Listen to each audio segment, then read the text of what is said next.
Good morning. I'm coming to you from the construction site of the dam in Barr Lake. It's a gray day on Monday, but even on this gray day, Barr Lake is just really pretty. Of course, it's going to be prettier once we have our lake in.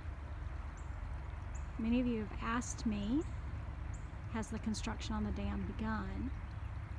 And I thought it'd be a fun update to show you what has been done.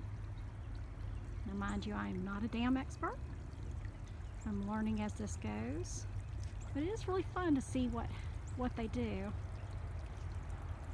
If you can see there, those are forms, is what I'm explained, for the walls of the dam.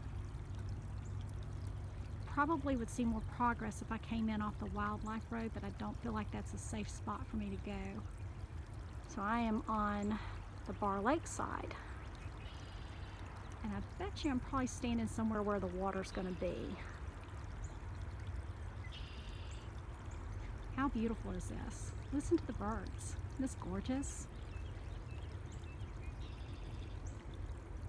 Even on gray days, Barr Lake is beautiful.